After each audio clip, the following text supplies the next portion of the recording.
Таямніца Паўлюка Кагута ўсё ж выплыла наверх. Ды яшчэ зусім па-дурному. Даверылася Галінка Кахнова малому брату, Іларыю. Паслала да Паўлюка, каб паклікаў. Малы прыбег да хаты да Кагутоў, даведаўся, што Паўлюк у гумне мяняе з братамі ніжні вянец бярвенняў, ускочыў туды ды і ляпнуў. «Паўлюцок! Сястра пласіла, каб не затлымаўся, як учола!» Кандрат з Андрэем так і селі на бервяну. Яшчэ праз імгненне Ілары ўжо ўцякаў, разумеючы, што зрабіў нешта не так, а Кандрат гнаўся за ім, каб распытаць падрабязна. Хлапчук быў, аднак, разумнейшы, чым можна было б меркаваць. Шмыгнуў ад дарослага баўдзёлы ў лёг у нару пад магазінам, ды там і астаўся.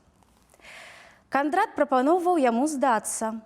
Абяцаў розныя даброты салодкім, аж самому брыдка было. Такі ўжо цукар-мядовіч голасам. Малы толькі соп. Кагут са злосці нарваў крапівы і туга запіхнуў лаз, а сам, паціраючы далоні, пайшоў у гумно, думаючы, што б гэта ўсё азначала. І калі прыйшоў, браты біліся. «Братам, на дарозе стаў!» – выдыхаў Андрэй. «Не чакаць жа, пакуль вы яе удвох, сівую, у манастыр павядзіцё!» – соп Паўлюк. Кандрат кінуўся разбараняць і атрымаў ад Паўлюка ў вуха, а ад Андрэя ў сківіцу. Раззлаваўся, насунуў Андрэю, бо той даў першы, і яшчэ ад яго атрымаў. Натхнённы гэтым, Паўлюк нападдаў і пачаў націскаць на Андрэя, пакуль той, адступаючы, не ўпаў за бервяно і не накрыўся нагамі. І толькі тады Кандрат зразумеў, што пакрыўдзілі і яго, і зусім не Андрэй, схапіў брата за грудкі, кінуў цераз нагу на салому. «Ты! З ёю!» – прыціснуў у кут. «З ёю!» – адважна адказаў Паўлюк. «Будзеш?» «Буду.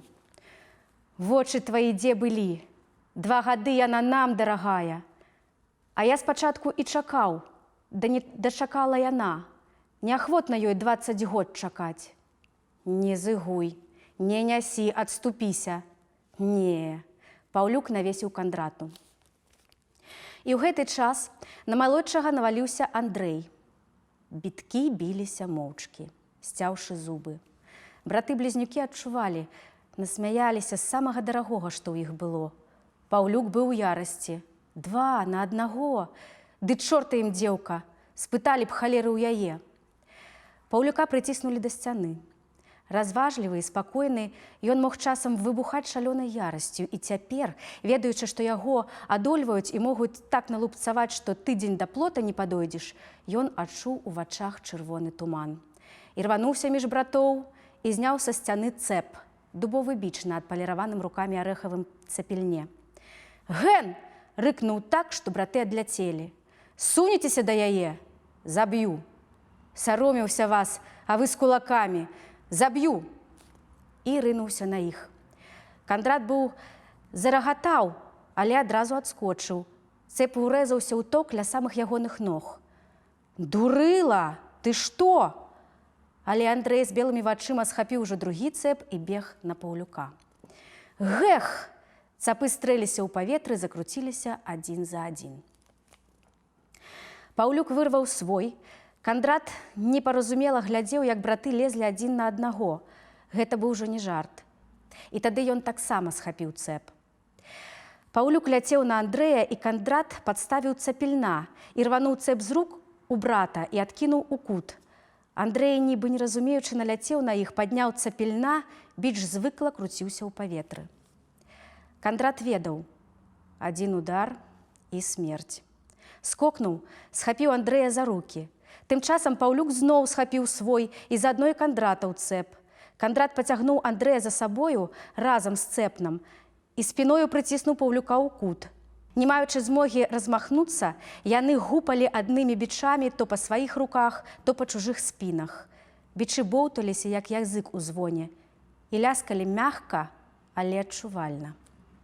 Кандрат атрымаў ад кагосьці па галаве, вышэй падковы, захістаўся, і ў гэты момант уварваўся ў гумно азярышчанскі пастух Данька. Гнаў каровы, хацеў папрасіць крэсіва і ўбачыў. «Скачаце? З лютым гумарком спытаў Данька. Танцы? Ага, нічога не разумеючы, сказаў Кандрат. Ну, то я вам апошні зараз сыграю, усміхнуўся Данька. І шліхтануў са стрэлам цыганскаю плугаю. Ды па ўсіх трох, ды яшчэ, і яшчэ. Аюц, кноразы, а шкір вам, бараны. Урэшце да ўсіх трох дайшло. Ды жыгала пуга, як гарачым жалезам. Браты адпусцілі адзін аднаго. Кінулі цапы. Неладна было ў гумне. Не глядзелі адзін аднаму ў вочы. Вы што ж гэта? Спытаў белы, як смерць Данька. Ах, ёлупы, ах вы, дрэнь навалачная. Кагуты маўчалі. І пэўна праз бабу. Я і то бачу, на вёсцы адзін смаляны плот, ды 3 балваны ля яго. Ды ці ёсць такая баба, каб вартая была? Кандрат урэшце апамятаўся. Даўжо, не чапай бабы. А я яе зачаплю, пагрозліва сказаў Данька. Не ўсё мне на жаўнерках ды ў довах. Падумаю, вось падумаю, ды ў вас, козлы, і ў цябе, пісклюк, так яе смыкну з-пад носа. Гожы Данька ў твар быў рэзкі. Нешта ястрабінае было ў вачах, задрыжалі бровы. Браты, ды вы як пырнік з адной сувалкі ўсе. А ну, мірыцеся! Маўчанне было доўгае. Потым Паўлюк цяжка ўздыхнуў. Я вінаваты, Кандрат. Вінаваты, Андрейка. Чорт нам з таго, сказаў Андрей. Я сказаць хацеў, духу не хапіла. З табой яна хоча? Глуха спытаў Андрей. Але не хацеў, братце. Андрей махнуў рукою. А, ды што там? Спаў ты, як сумленне раздавалі. Хадзем, Кандрат. Гадзінай пазней, седзячы на беразе, браты ўсё яшчэ моўчкі мачалі рукі ў ваду і прыкладалі да сінякоў і гузоў. Парушыў маўчанне Андрей. Ну, вось табе і ну, праспалі. Ды што ж зробіш? Другому бакі б намялі, а тут, ну, брат ўсё ж такі. І Андрей разгублена усміхнуўся. Дурні мы з табой, дурні. Адразу б спыталі, вось і дачакаліся. Свіння, брат, сказаў на 5 хвілін малодшы. Пад'ехаў такі. А, кінь, сказаў Андрей. Ён добры хлопец. Добры хлопец? Кандрат паліваў вадою гуз. Як даў, то я аж 7 касцёлаў убачыў. Ганьба цяпер, божа мой. Праляпалі мы з табой, братце, сумна усміхнуўся Андрей. Адно нам з табою суцяшэнне. Быць нам старымі кавалерамі да чужых дзяцей глядзець. Добра, што хоць не мяне нашай хаты тая невестка. І дзеці будуць, кагуты.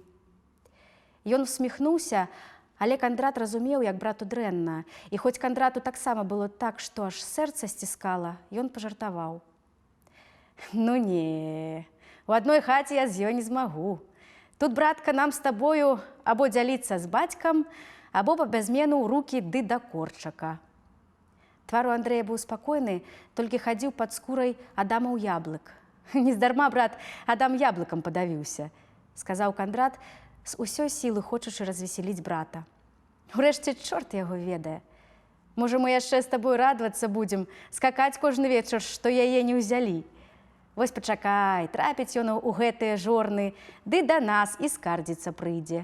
А мы яму вольныя казакі чарку, ды другую, ды ў вуха. Што ж, сказаў Андрей, да корчака, дык да корчака. Сабіна Марыч шукала сустрэчы за Лесем. Пецярбург, а потым Вільня не памаглі ёй.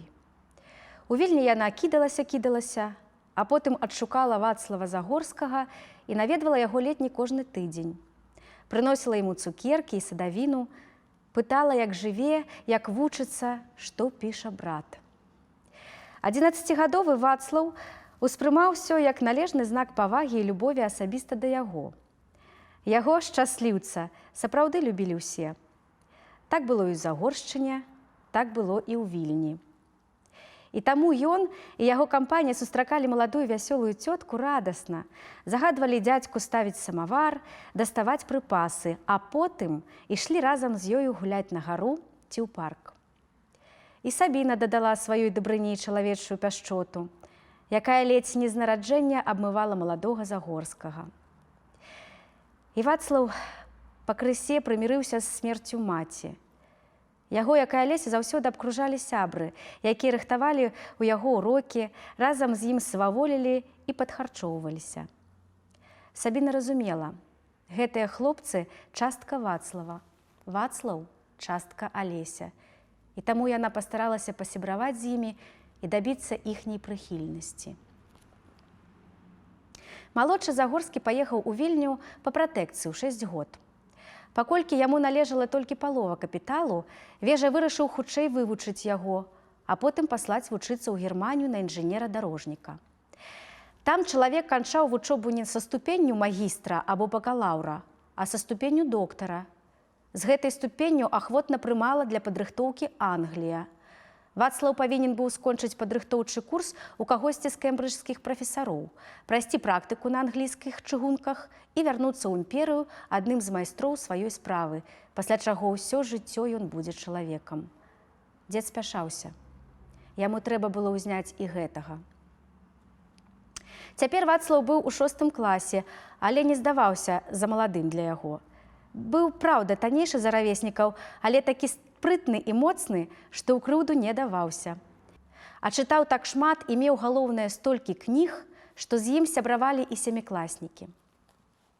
Вясёлы, рухавы, як жывое срэбра, дзіўна дасціпны да такога ўзросту, заўсёды гатовы нацягнуць нос начальству і пры гэтым сяброў выгарадзіць і самаму не папасціся, ён быў агульны улюбенец. Жанчыны здзіўлена глядзелі на яго на вуліцы, думаючы, які ж ён будзе, як вырасце. Вацак сапраўды быў прыгожы. Валасы хвалямі, як у Алеся, вочы шэрыя, але ў блакіт. Рот з прыемнай, трохі хітраватай складкай, толькі грызці яму арэхі і жарты. Бровы ганарыстыя і добрыя. Увесь ён быў ад Загорскіх і адначасова увесь свой. Калі Сабіна ішла з хлапчукамі па вуліцы, з ганарыста закінутай галавой, не было, напэўна, ніводнага чалавека, які не звяртаў бы ўвагі на гэтую кампанію. Грэбень залацістых валасоў, вільготныя, як зялёныя каменьчыкі ў расе вочы, уся нялоўкая яшчарка, струменчык вадкага малахіту, якога не бывае на зямлі. Вакол Вацлава сабралася, акрамя іншых, ядро чалавек у 7. 3 семікласнікі, 3 хлапцы 6 класа, 1 пяцікласнік. Семікласнікаў звалі Алесь Міладоўскі, Юлян Чарноўскі і Цітус Далеўскі. Апошні быў з небяспечнай сям'і, але ледзь не самы сціплы і добры з усіх. Глядзеў на Сабіну з адданасцю, танюткі, гарачы, як агеньчык юнак, вельмі падобны на Вацлава. Гэтыя шмат ведалі пра Алеся, чулі трохі пра Віктара з Кастусём. Але ці не найбольш звяртаў на сябе ўвагу аднакласнік Вацлава, невялічкі расточкам, трохі цельпухаваты шляхцюк. Аб ім па сакрэту Вацлаў сказаў Сабіне: «Ведаеце, ён у 5-м быў 2-й год. Ён вельмі разумны, але хваравіты і бедны, і часта думае там, дзе думаць забаронена, у касцёле, у класе. Яму ёсць аб чым думаць. А яго падловяць і злуюцца, і смяюцца часам. Я над ім апякуюся, і заўсёды яго выстаўляю з лепшага боку. І хлопцы пачалі паважаць, а я з ім яшчэ гімнастыкай займаюся, і ён стаў зграбнейшы. Трохі смешны, лабасты, але худы ў шчоках і востры ў падбароддзі, гэты хлопец наіўна цікавіў на свет вузкімі, як шчылінкі, глядзелкамі, якія нібыта толькі што прарэзаліся. Смешнае, сімпатычнае барсучаня. Звалі яго Франц Багушевіч. Быў ён значна старэйшы за Вацлава, але Сабіна не сумнявалася, што словы аб апякунстве не хлусня. Адзін не ведаў добра моваў, акрамя сваёй, ды яшчэ, як гэта часта бывала ў беларускіх фальварках, падспнутых рускай і польскай. Другі як помніў сабе, аднолькава валодаў 6. Адзін чуў размовы аб выгадным у гэтым годзе ячмені, бровары павялічылі закупкі, і аб горшых, чым у папярэдняга казанях новага ксяндза. Другі з дзяцінства ведаў, чым непрыдатная для ўмоў Беларусі аграномія Лібіха і як менавіта развівалася краснамоўства з часоў Цыцэрона і да нашых дзён. І яны былі аднакласнікі. Не было ніякага дзіва ў тым, што адзін, які цягнуўся да ведаў, прывязаўся да таго, хто ведаў больш, хай сабе ён і быў малодшы. Не было ніякага дзіва, што малодшы цягнуўся да старэйшага, які валодаў адным несумненным веданнем, якога не набудзеш з кнігі, як менавіта даводзіцца на кожным кроку змагацца за сям'ю, за фальварак, за зямлю, за сваю годнасць і як выкручвацца з лап мацнейшага. Веданне Франца было таксама безумоўнае і вартае, веданне жыцця і бяды знізу. Акрамя таго, Сабіна бачыла яшчэ адно. Франц дазваляў апекавацца над сабою, пакуль у яго самого яшчэ няма гэтага беспамылковага інстынкту адрозніваць ману і праўду, чужое і патрэбнае, смецце і золата, тыранства, прыкрытае прыгожымі словамі, і яснае разуменне таго, што такое свет і якое месца займаеш у ём ты. Гімназія рабіла з рамантычна ўзнёслых, летуценных і справядлівых падлеткаў будучых тайных саветнікаў, пшутаў, снобаў і барычаў. І Франц разумеў, што ён павінен трымацца таго фарпосту чалавечнасці, які хаця і па-юначаму, але змагаўся з гэтым і перш за ўсё Вацлава. А душа ў яго была, і не абы-якая. Яна толькі пачынала развівацца, але ў глыбінях сваіх даўно ўсё разумела і абяцала далёка пакінуць за сабою многія і многія душы. Сабіна аднойчы злавіла на сабе яго позірк. Хлапец глядзеў сваімі вузкімі вочкамі, і былі ў гэтым позірку цяжкаватыя дапытлівасць, розум і адвечная амаль не ад чалавека прага праўды. Успамінаючы дабрадушныя вочы юнака, Сабіна кожны раз уздрыгівала. Ёй здавалася, што гэты чалавечак раптам спасціг усю яе. Гэтым пакуль што не мог пахваліцца ніхто. І толькі яна сама ведала, хто яна. Ведала, што яе іранічнасць і яе розум толькі сродак для таго, каб прыкрыць просты факт уласнай абыякавасці да жыцця. Яна не жыла яшчэ з інстытуцкіх часоў. Пенсіённая сістэма забівала дваяка і не магла, дзякуючы сваей пачварнай і ветліва-халоднай бесчалавечнасці, не забіваць. Можна было зберагчы нешта адно – цела або душу. Пазбягалі гэтага адзінкі. Адных яна забівала фізічна. Божа, якія жахлівыя ледзяныя калоны, які холад у дартуарах. Я не магу. Я хачу на Дняпро, у Ліпецк, у Кіў, на манастырскае падвор'е, дзе заўсёды спыняецца маці і дзе грэцкія арэхі падаюць з дрэў. Я хачу на мілаваныя данскія горы, дзе вясной жар тюльпанаў. Як холадна. Чаму я не магу гаварыць, як гаварыла? Чаму я не магу дазволіць сабе маленькі водгук з амаль нечутны ў слове дзень? Я не магу іначай. Мой рот не так створаны. Я ж не буду актрысай, каб вымаўляць чыста. Такія плакалі па начах, пачыналі кашляць або прагна лавіць пах каменавугольнага дыму і нафты. Наступала безлітасная зялёная немач, хлароз. Другія, мацнейшыя, сціскалі душу ў далонь, каб выжыць. Гэтыя калоны мармур? Дзякуй, мадам, спаць у холадзе здаравей. Імператар Душка, мы бачылі яго на акце. Я выпраўлю сваё вымаўленне, дзякуй вам. Мужчыны, гэта брутальна. Толькі тут я зразумела сапраўдную вартасць добрых манер. Гэта не нахабства ў маіх вачах, мадам, гэта пачцівасць. Не злуйцеся. Такія выходзілі з інстытута здаровыя і усмешлівыя і дабіваліся поспеху, таму што ненавідзелі свет і людзей, і адна адну. Выходзілі са знявечанай, зламанай душой, з разважліва халодным сэрцам, з той абрыдлівай бабскай подласцю, якая ў 100 разоў горшая за подласць мужчынскую.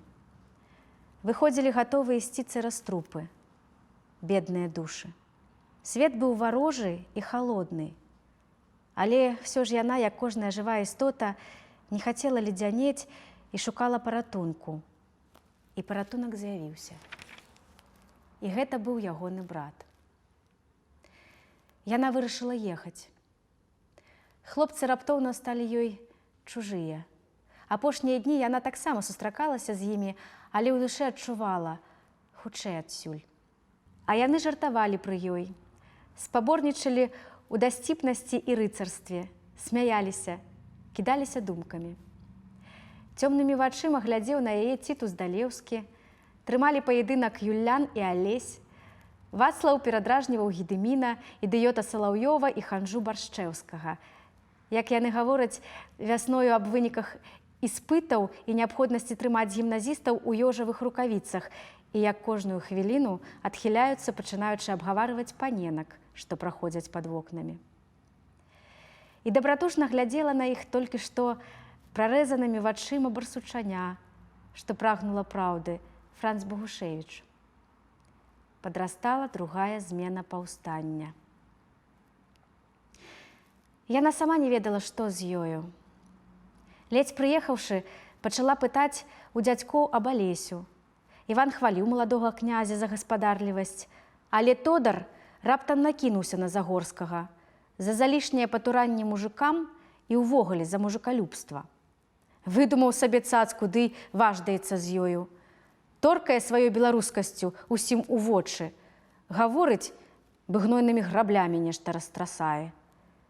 «Не звяртай увагі», – сказаў Іван.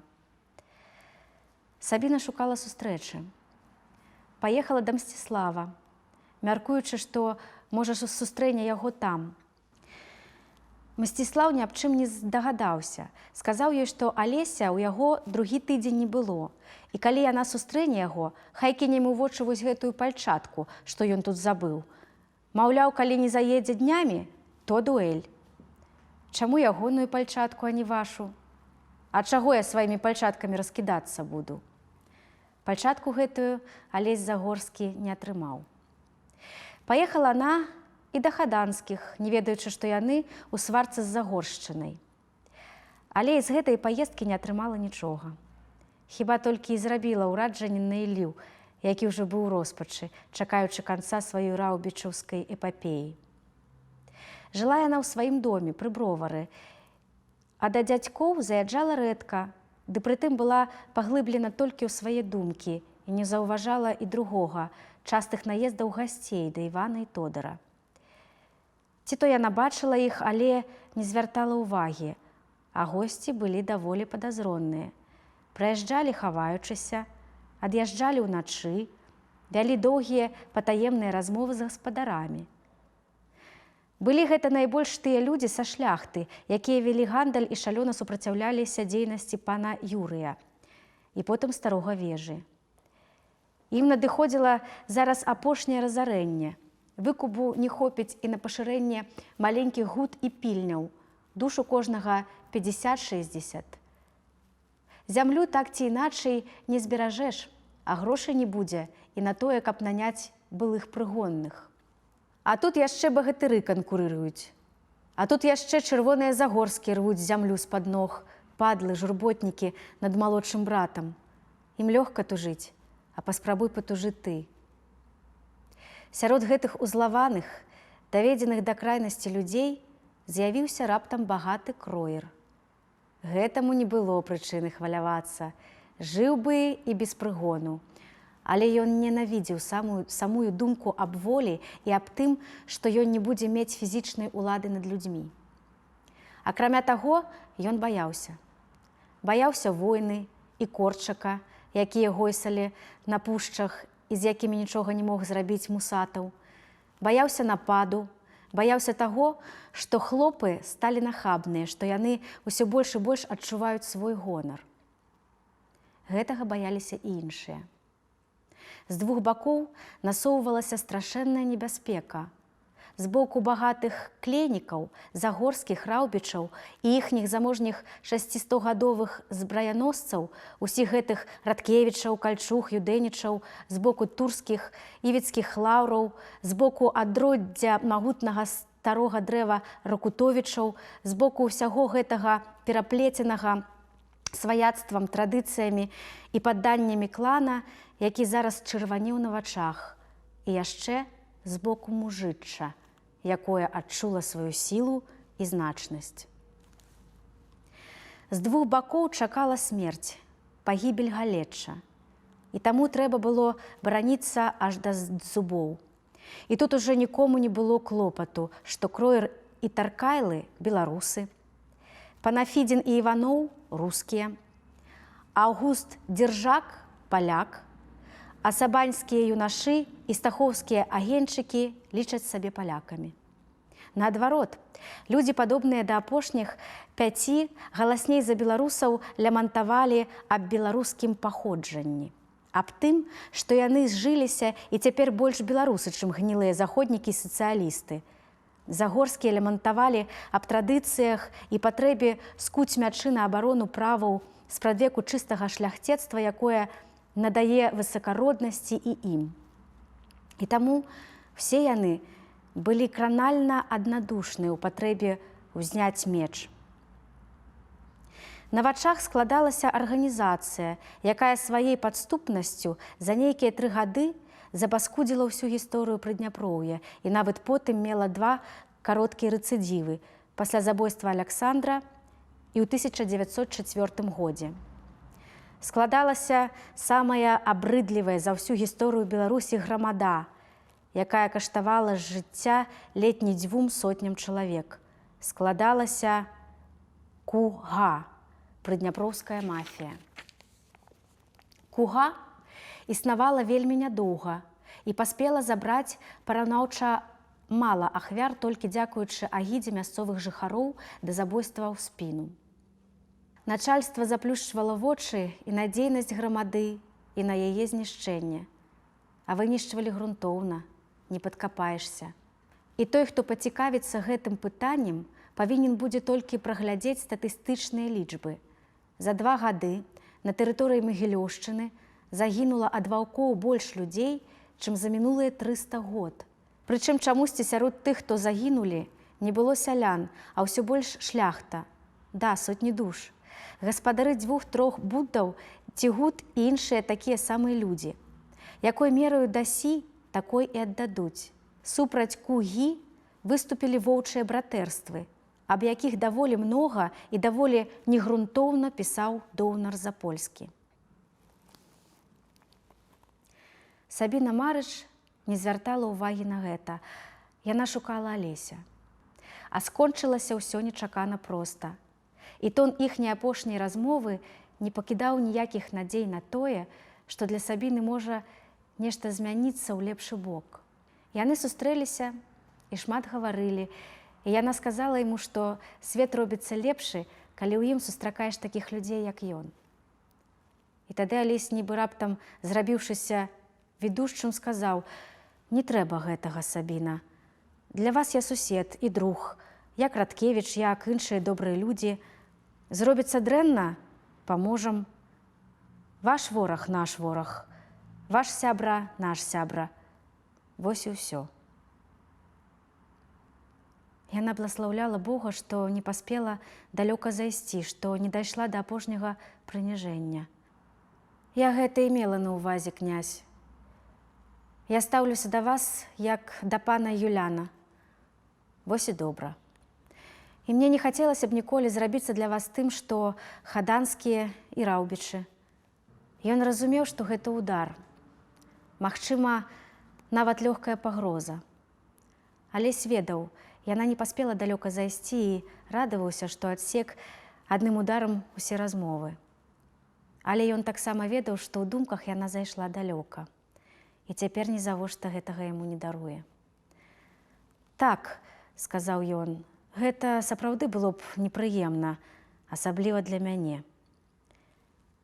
Яна згадывала і раней, чаму яму непрыемна варожасць з раўбічамі, а цяпер даведалася пра ўсё.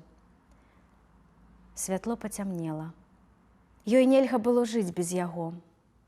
Раней і ў марах, як без каханага, цяпер, як без недасяжнай і адзінапатрэбнай істоты. У недалёкім будучым, як без ворага.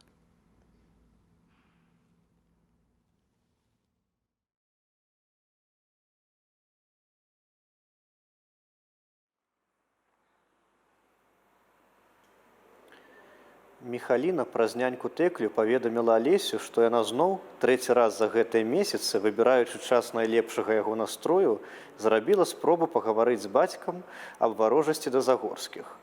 Яна пісала, што гэта цяпер было больш, чым цяжка. Наваколле не ведала, чаму пасля нападу Корчака на маёнтак Раўбіч асабліва змяніў свае адносіны да маладога князя. Алесь нікому нічога не расказваў.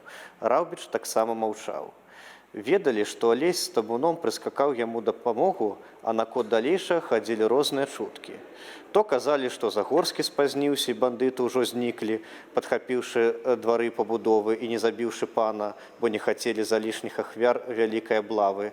То гаварылі аб тым, што Загорскі ледзь не сапсаваў справы, што здалёк распачаўшы страляніну, бо трохі баяўся, што было цалкам натуральна. Гаварылі і аб нейкай вялізнай страшнай спрэчцы, выводзілі яе лагічнымі збудаваннямі, у якой нібыта абодва бакі асыпалі адзін аднога ўзаемнымі абразамі. А хто казаў, што Алесь наогул не даехаў, але ніхто нічога не ведаў. Майка паведаміла, што паспрабавала растлумачыць бацьку ўсё. Размовы, аднак, не атрымалася. Пан Яраш, который ўжо раз спыніў яе і заявіў, што калі яна кіне яшчэ хоць слова пра Загорскіх, ён, хоць ніколі не казаў ён нават грубага слова, ні з чым не палічыцца і развязе яе ў манастыр да цёткі ігуменні на дадатковае выхаванне. Гады на 4. Алесь, дачушыся аб гэтым, паскакаў да Раўбічаў і дзень гоісаў па гаях вакол маёнтка, пакуль Тэклін пляменнік не адшукаў яго там і не папярэдзіў, што з'явіцца тут небяспечна, бо пан Яраш перахапіў запіску паненкі Міхаліны, падазрае, што перадавала іх Тэкля. І Тэкля просіць, каб паніч не з'яўляўся, бо яго могуць падпільнаваць, бо Міхаліна амаль у турме, і Алесь можа толькі папсаваць усе і паненцы і ёй, Тэклі. І яна Тэклі абяцае, калі гнеў пана пройдзе, паведаміць Алесю. Загорскі задыхаўся. Хлопчык, мілы, скажы ёй, калі ёй дадуць вольную, я яе да сябе вазьму. Хай перадасць адно слова, дзе можна сустрэцца. Хлапчук чухаў адной босай нагой другую. Яна, дзядзька князь, казала, што есці ёй і так хопіць. Грошы, дзякуй Богу, ёсць. Яна казала, што паненку кінуць не можа, бо той адной зусім дрэнна будзе. Едьце вы, казала, калі ласка. Загорскі разумеў, пакуль што нічога не зробіш. Пакуль за Міхалінай і ўсімі, хто верны ёй, сочаць, трэба не насцярожваць Яраша і Франца. І ён паехаў да дзеда. Дзед, здаецца, ведаў усё, і не ўсё з таго, што рабілася, ухваляў. Падумаеш, маўляў, рыцар бедны, Трыстан, трубадур і міністрэль, капуста а-ля Правансаль. І нібы жадаючы паказаць Алесю, што ёсць і на іншы погляд на рэчы, і таму няхай асабліва не ідэалізуе, літаральна дапякаў яго зледлівымі, несправядлівымі, але з гэтай прычыны яшчэ больш дасціпнымі разважаннямі аб жанчынах, іхніх адносінах да жыцця, мастацтва, мужчын і поспеху ў жыцці. Бачыў, што ўнук нібыта перастае быць мужчынам і таму свядома прычапляў атруту. Рыцар бедны злаваўся і адчуваў, што яго лечаць, і не мог не рагатаць. З такой смешнай злосцю і так падобна на праўду гэта гаварылася. Ён не ведаў, што дзед ніколі не дазволіў сябе гаварыць так, каб яму не верылі, асабліва ў такой вялікай справе, як надаванне гарту душы ўнука. Элей сапраўды адчуваў, што яму лягчэй. Яны гулялі над возерам. Дзед ішоў на дзіва вальяжна і прыгожа, хіба што толькі трохі больш павольна, чым 9 год назад. Гумарыстычныя зморшчынкі ляжалі ля цвёрдых вуснаў старога вальятэрца. Ты думаў над тым, чаму яны так любяць займацца мастацтвам? Таму што ў глыбіні душы пякуча адчуваюць сваю абдзеленасць у гэтым сэнсе. Разумеюць, што тут нічога не зробіш, але хочуць пераканаць мужчын, што гэта не так. Супярэчыць сабе, дзеду, адкуль жа ў іх такія думкі? Вельмі проста, ад першага мужчыны, які вучыў іх мастацтву. Ну і трохі, наколькі дазваляў мозг, развінутыя і дэфармаваныя. Так усё жыццё і таўчы. У жыцці ёй станоўчая маральнасць чужая, ведае яна толькі адмоўную, сорам. Ну, а ў мастацтве яе і адмоўна няма. Алесь успомніў Гелену. Гэта няправда, дзеду, я кажу пра жыццё. Яны, браце, не эстэтычны пол. Грэкі былі не самыя вялікія дурні, калі не пускалі іх у тэатр. Усміхнуўся. Прынамсі, можа было, хаця нешта чуць. Нават калі так, яны бласлаўлялі нас на подзвігі. Уся паэзія ад кахання. Скажы, уся пагібель паэзіі ад кахання? Мільтан прывольна казаў сваёй жонцы: «Любая моя, табе іншым, вам хочацца ездзіць у карэтах, а я жадаю аставацца сумленным чалавекам». На жаль, пераважная большасць людзей аддае перавагу карэтам перад перакананнямі.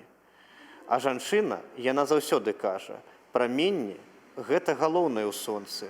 Рэдка скажа: «Сонце кідае свае праменні». Гэта толькі адна Яраслаўна падумалася, ды і то са слоў паэта. І ніколі не скажа, як Данте: «Змоўк сонечны прамень». Браце, нават лепшыя з іх дзяцінныя і каротказорныя. І спытаў раптам: «Ты чытаў добрых паэтаў жанчын?» Сафо, то я і заўважаю, што ёй усё жыццё была ў цяжар яе жаноцкасць. Але ж паэтэса, гэта яе такой фет у перакладах зрабіў, без вагання сказаў дзед. Дык можа яшчэ з'явяцца? За 3000 год не з'явіліся, а тут з'явяцца. Натура не робіць скачкоў. Немагчыма было з ім спрачацца, заўсёды ён меў рацыю. Ты, дзеду, зусім як магілёўскі Чурыла Барановіч, не вельмі выхавана сказаў разлаваны Алесь. Магілёўскі Дыяген, з усяго здзекуецца, копіць ды смяецца. Дзед зрабіў выгляд, што не чуў.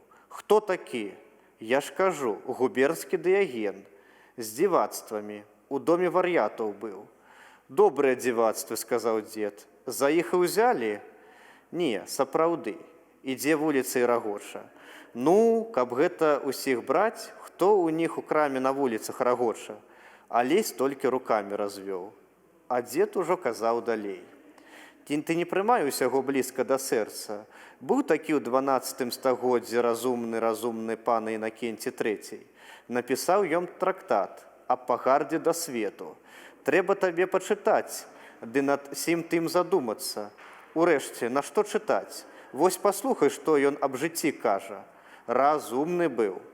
Чалавек створаны на няшчасце, не з агню, падобны як свяцілы нябесныя, не з вады, як расліны, а з аднаго рэчыва жывёламі. Таму і церпіць роўнюю з ім долю. Крыніца зла – ягонае цела, што заняволіла сабою дух і стала для яго турмою. Добрыя пакутуюць не менш за злых, калі не больш, дадаў дзед. Жыццё ёсць барацьба. Чалавек вядзе яе з падобнымі сабе, з натурою, са сваім целам і з д'яблам. Не мінае дня, каб да асалоды не прымешваліся гнеў, зайздрасць, страх або нянавісць. Жыццё – нішто іншае, як жывая смерць, таму што мы паміраем, пакуль жывём, і лепей памерці зажыва, чым жыць мёртвым. Падумаў. Зрэшты, дурань ён быў, гэты папа, за што і абралі. Шмат займаліся справамі. Прыбылі ўрэшце выпісаныя з Англіі малатарні і насенні. Многія прыязджалі глядзець на іх. Прыехаў і Іван Таркайла, бегаў вачыма, разглядаючы. Што, толькі сваё малаціць будзеце? І сялянскае, за невялікую плату. Выпішу яшчэ, можа, больш заможныя купіць, а менш заможныя хай бяруць, скажам, у 10. А бабы што ўзімку рабіць будуць? Глупства. Хай ткуць палатніну на продаж. Хай вучацца рабіць сарпінкі, міткаль, промысел будзе, скора будзе свае аграномы. Таркайла не вытрымаў. А не баіцеся? Чаго? З'явіліся нейкія людзі. Нядаўна за гэтыя рэформы Арсеня Страбаговіча спалілі, сына ягонага падстрэлілі. Усё чыста дымам пайшло, і будынкі, і сцірты, і завод. Сын ледзь ачуняў. Гэта вы пра тую кугу?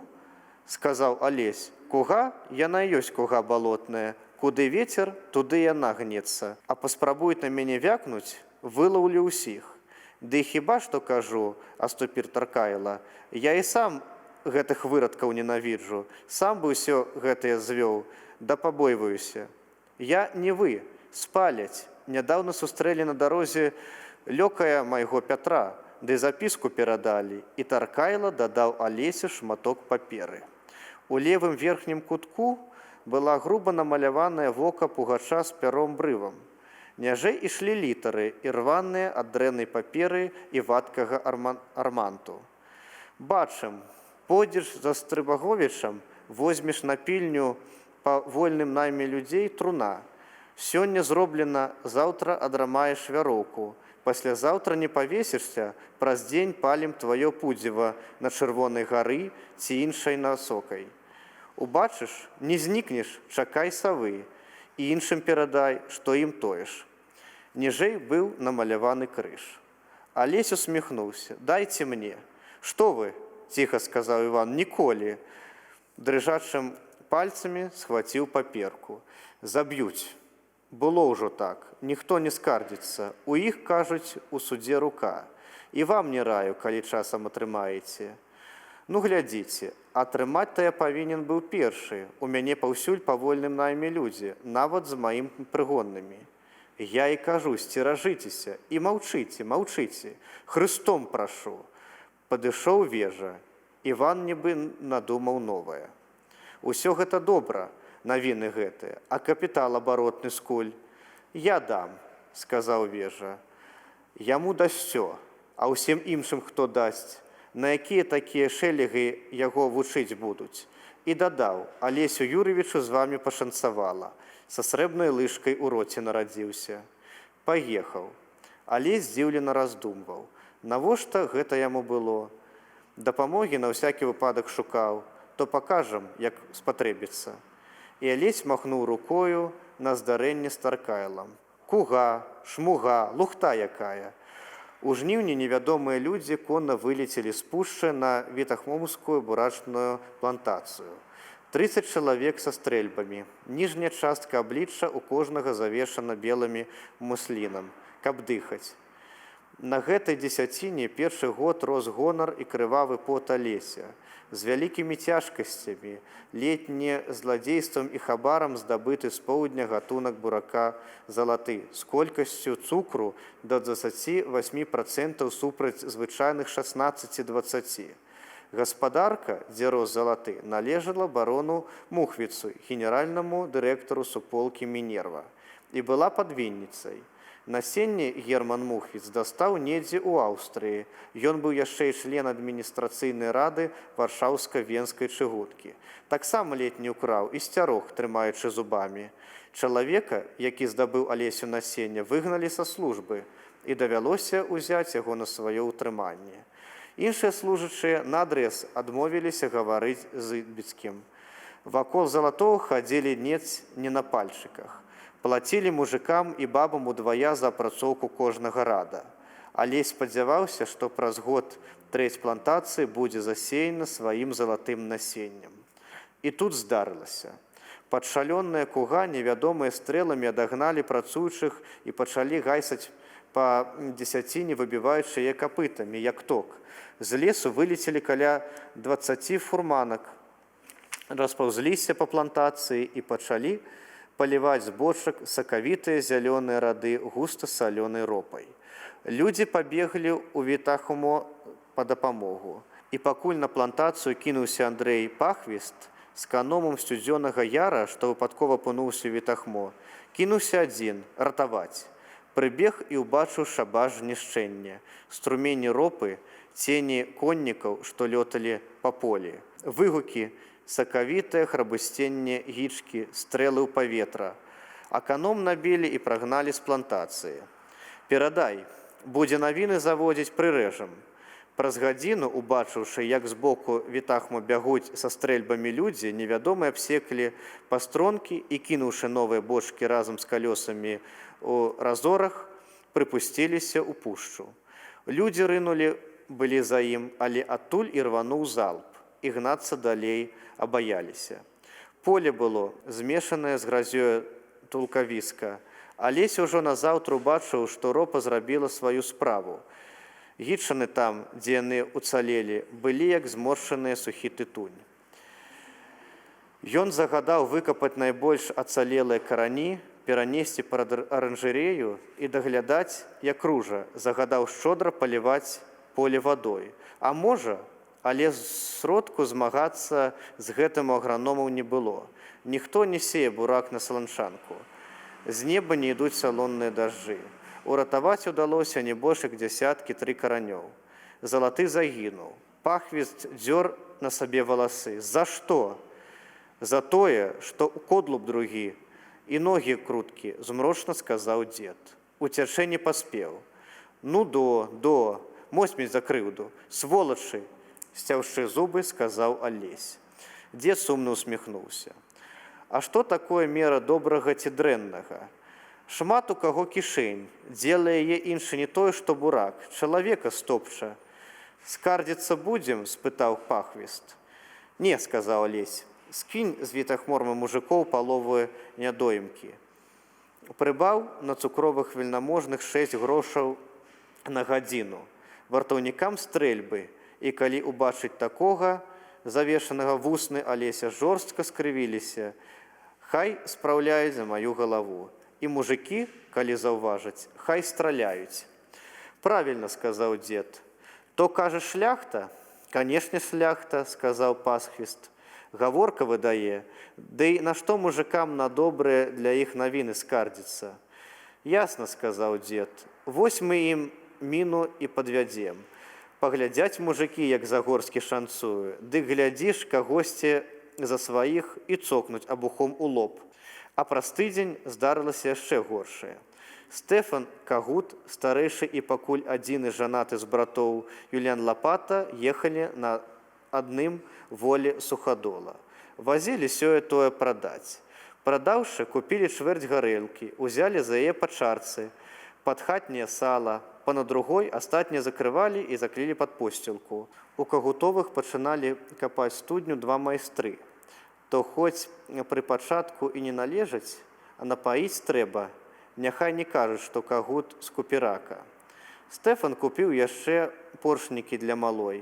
Надта ўжо добрыя былі поршнікі, як крамныя, ніс суцэльны, вяршок, як андрак, клятчатысты, жоўтым і сіненькім скураных лачак, а раменьчык, які зашморгаўся, чырвоны, як мак відук. Стэфан увесь час даставаў і разглядаў іх, усміхаючыся ў маладыя густаватыя ўжо вусны, прыемна залацістыя, як у бацькі. Самыя бяскрыўдны з іх Кагутоў вада не замуціць, ён быў добры муж і добры дзядзька. Усе прыезджыя ва ўсіх кнігах хвалілі тутэйшых людзей за тое, што добрыя бацькі і мужы, але тыя кніг не чыталі, ды і дзівіліся, прачытаўшы, а як іначай? Малады, дурэй колькі хочаш, хоць у лазні з чаканам ідзі, а жаніўся, тут уже не. Ехалі дадому трохі вясёлыя. У Стафана таксама быў голас, хоць і горшы, чым Андрэю. Ён спаваў, а Юльян падцягваў яму густым басам. Былі ў маці 3 сыны на раду. Загадалі усім 3 на вайну. Ой, старэйшаму не хочацца, малодшаму не прыходзіцца, а сярэдні меч бярэ збіраецца, з бацькам, з матухнай спрачаецца. Не кусай вусы, мой татка, пры мне, не плач, моя родная матка, пры мне, не плач, моя матухна, пры мне, наплачешся, моя мамка, без мяне, нагалосішся, наплачешся, сіротамі пакугаешся. Чакай, сказаў Юльян Лапатай, гэта што? З яснога вострага, злева ад дарогі, паляцелі па апошніх конскіх жылах 2 чалавекі. Па белых світках ясна было – мужыкі. Не асцерагаючыся нават таго, што конь можа трапіць нагою ў хамятчыну, гналі коней як да смерці. Юлян пазнаў у адным з коннікаў Корчыка, другі быў невядомы. «Як на скурт галавы», – сказаў Стэфан. «Хто б гэта?» Юлян прамаўчаў. Конікі перасеклі біты шлях, сажняў за 50 перад возам. Стэфан глядзеў на іх з цікавасцю. Людзі мурадзілі, відаць, раздумваючы, куды кінуцца. Лявей ад іх было канаплянае поле, а за ім схіл, зарослы меднымі соснамі. Правей хмызы, за якімі ляжаў нізкі на вільготным месцы лес. Там на ўзлессі, як волат, стаяла магутная сухая сасна. Коннікі, відаць, наважыліся, паскакалі левым шляхам, сцежкаю праз каноплі. Калі воз пад'язджаў да месца, дзе яны перабеглі дарогу, Стафан убачыў, што коні, асядаючы часам занеслі свознічаў уніз, уже нясуць людзей па стромным схіле, што зарос хвоямі. Зніклі. На шляху ляжалі два хлапякі пены. «Ну, – сказаў Стафан, – загоняць коней». «Змоўч», – сказаў Лапата, – «не твая справа». З вострава, адкуль выскачылі конікі, пачуўся пошчак капытоў. «Вось чаму», – сказаў Стафан, убачыўшы дзясятак верхавых. На свежых, амаль на змораных конях коннікі глыталі дарогу ўдвая хутчэй, чым папярэднія, і хутка вылецелі на шлях. Сталі, азіраючыся. Аблічча было завешана белым. «Гэй», – сказаў адзін, – «не бачылі людзей?» Стафан глядзеў на яго і думаць, казаць ці не. Бадай не варта было хлусіць, невядома, што гэта былі за людзі, ды і звязвацца з гэтым страшна. Але завешаных было многа, а звычай казаў: «Бачыш, што шмат людзей гоняцца за адным, не памагай». Ён вагаўся. «Бачылі», – сказаў Стафан. Лапата аж сціснуўся. Коннікі пад'ехалі бліжэй. Вочы змрочна блішчалі пад павязкамі. «Куды памчалі?» – спытаў коннік у сінім. «Два?» – спытаў Стафан, марудзячы. «Але, конна?» «Я вось табе як жыгну», – сказаў другі з шалёнымі вачыма, уздымаючы карбач. «Чакай», – сказаў сіні. «Гэта як яно?» – сказаў Стафан. «Коннікі, значыць, два?» «От варона», – засмяяўся сіні. «Два коннікі прабягалі вярхом», – сказаў Стафан. «Унечкі туды». «Ды не туды, а унь туды, бачыце, дзе мокры лес?» «А не туды», – шалёна паказаў карбачом на схіл з мячамі соснамі. «Кінь», – сказаў сіні, – «што ім на схіле?» «Правільна, – кажа мужык, – там мокры лес, там відаць яр». Яны рванулі ў правы бок, але амаль адразу трапілі ў балаціну і сталі яе аб'язджаць. «Ты бачыў?» – спытаў Лапата. «Нічога я не бачыў і не буду бачыць», – злосна сказаў Стафан. Шырокае аблічча Юляна было бледнае. Ён махнуў рукой. «Гані». У гэты момант з пушчы, якраз між сухой хвояй і тым схілам, дзе зніклі Корчык сябрамі, вылеціў коннік. Намётам пагнаў да пагоні, махнуў рукою ў бок медзянога бору. І Стафан здзівіўся, такое незнаёмае аблічча стала ў Лапаты. Шчокі абцягнуліся, рот нібы праваліўся, моцныя сківіцы дрыжалі. Маленькі атрад, відаць, спрачаўся. Людзі махалі карбача ў розныя бакі. «Дарма!» – тонка крычаў той, што пад'ехаў. «Кажу, часовыя кладкі цераз яр за сабой пабурылі. Скуль я вам цяпер, разявакі?» Кагутоў воз імчаўся. Хеўра коннікаў рабілася ўсё меншая і меншая. Лапата пашкадаваў, што з ім няма стрэльбы. Той самай надзейнай крамянёвай, якая ляжала яго на каленях, калі яны раіліся ў чаўнах, а вакол была повень. Таму што коннікі пачалі павялічвацца вельмі хутка. На хвіліну Юлян адчуў на каленях знаёмы цяжар. Адчуў, як левая люка ляжыць на гранчыстым ствале, а правая абмацвае звыклы пудовы прыклад, аплецены урэзаным у драўніну і расплесканым для прыгажосці медным дротам. Ён сам распляскаў яго малатком калісьці на прыгуменні. Бым помніцца ясны травеньскі вечар. Юлян склануў галаву. Вельмі шырокі, але прыгожы рост сціснуўся. Чаго было шкадаваць, калі стрэльбы няма? Коннікі дагналі воз. «Ты што ж гэта, хлоп?» – люта спытаў шалёны. Той, што прыскакаў пазней, спытаў Стафанавых коней. Некалькі чалавек саскочылі на зямлю і выцягнулі Стафана з воза. На што казаў? Спытаў Сені. Закон, пане, проста сказаў Стафан. А я вось табе пакажу закон. Законнікі, праўды пільна захацелася. Стафана пачалі збіваць. Спачатку кулакамі і карбачамі, потым зваліўшы ботамі. Пыл стаяў над дарогай, хэкалі, таўклі, цялялі воспяткамі ў галаву, якую Стэфан закрыў рукамі, у грудзі, у жывот, да якога ён падцягваў і не змог падцягнуць калені. Стафан не крычаў. Рахманы твар, калі ударам перакідвалі з боку на спіну, глядзеў праз струмені крыві непаразумелымі, але годнымі вачыма. Моцныя сківіцы Юліяна хадзілі. Ён спачатку думаў, што абыдзецца 2-3 штурхалямі, але хвіліны ішлі, і ён раптам зразумеў, што Стафана забіваюць. «Давай, хлопцы, давай!» – крычаў шалёны. «Яшчэ пакуль губ! Канчай, калі чвяк будзе!» Юліяна трымалі 2 чалавекі. Ён пачаў круціцца на возе. «Як б'яце!» – крычаў шалёны. «Ано на глабіцу яго, ды па нырках яго, па нырках!» 2 завешаныя ускінулі Стафана на глабіцу воза. Шалёныя вочы паўзверх павязкі глядзелі весела. Шалёны ўскінуў шаблю разам з похвамі і плазам удараў. Юліян вырваўся, навярнуў аднаму пад ніжнюю сківіцу, і той, як юкнуў з возу. Спалоханыя коні рванулі, і задняе кола з храбусценнем пераехала скінутаму руку. Той заскавытаў, заенчыў. Шалёная радасць заліла сэрца лапаты. Ён ударыў нагою другога.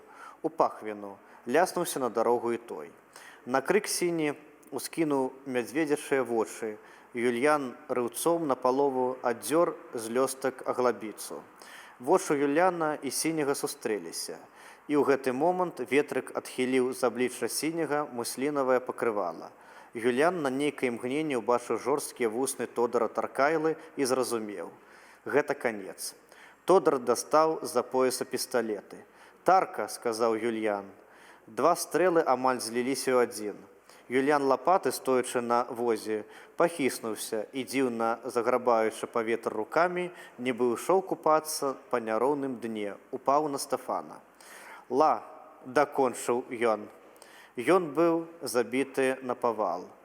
Коні памчаліся дарогай. Шалёны наўздагон стрэліў у Стафана. Потым коннікі паскакалі полем у бок ляснога вострава.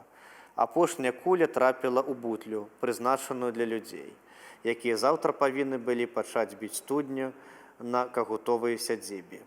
Коні ляцелі, як на злом галавы. Потым, стаміўшыся, пайшлі з тупою.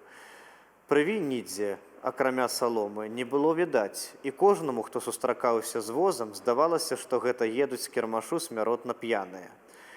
Пад колы капала гарэлка з прабітай пляшкі. Алесь прывёз лекара, калі Стафан быў яшчэ непрытомны. А прытомен ён толькі на 3-й дзень.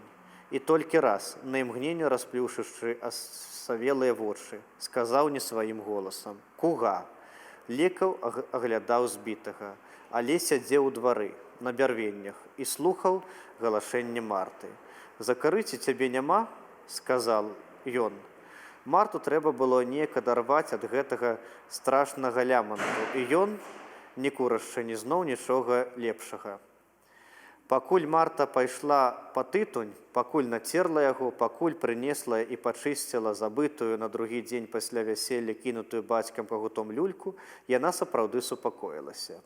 Сплёўваючы абрыдлівую слюну, Алесь слухаў, як яна, Марта, убачыла коней, што самі спыніліся ля брамы, як падумала была, што муж Юліян напіліся, як з месца кінулася лаяць, і як толькі потым убачыла кроў.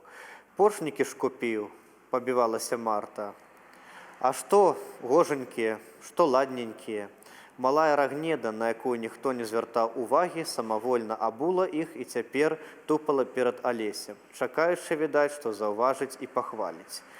«Кроў», – сказаў Алесь. «А вой, што той крывішча было, вой-вой!» «Кроў», – сказаў Алесь. «Кроў яны прынеслі сюды. Ніколі ў нас так завешаных не забівалі. Ну што ж, будуць мець кроў». Калі выязджаў лекар, Алесь адвёў яго ў бок. «Баюся, ён не жалец, княжа. Зламалі 3 рабрыны, прабілі галаву. лёгкае зрушанне мазгоў, некалькі кровазліццяў ўнутр. Але не гэта самае галоўнае. Баюся, што яму адбілі адну нырку. Так што гэта пытанне часу. Ён мне брат, пане лекар. Я чуў, але вы памыляецеся, што лічыце, што я раблю розніцу між князем і мужиком. Я лекар. Якія-небудзь добрыя лекі адцягнуць час. Урэшце, хто ведае, можа і ачуняць. Ён здаровы, другі памёр бы, не даехаўшы і дадому. Алесь прывёз з губерні яшчэ 2 лекараў. Зроблена было ўсё, але ніхто не абяцаў вылячэнне. Загорскі, калі Стафан апрытоміў, пытаў яго, ці не пазнаў ён каго-небудзь з тых, хто напалі. «Што вы?» – сказаў Стафан. «Я і зразумець не паспеў, што здарылася». Алесь пакутліва думаў, як жа шукаць, як адпомсціць, і раптам пачуў дзіўнае. «Ты не турбуйся, браце», – сказаў Стафан. «Што ўжо ў табе? Кінь! Усе хрысціяне». Гэта было так нечакана, што Алесь зразумеў. Стафан ні на хвіліну не сумняваўся ў тым, што яго чакае. Алесь не ведаў толькі аднаго. Якраз калі ён ездзіў у Магілёў па лекара, Стафан глядзеў на Рагнеду, якая тупала па падлозе ўсё ў тых самых поршніках, і раптам па кліпам Кандрата. «Зачыні дзверы», – сказаў ён.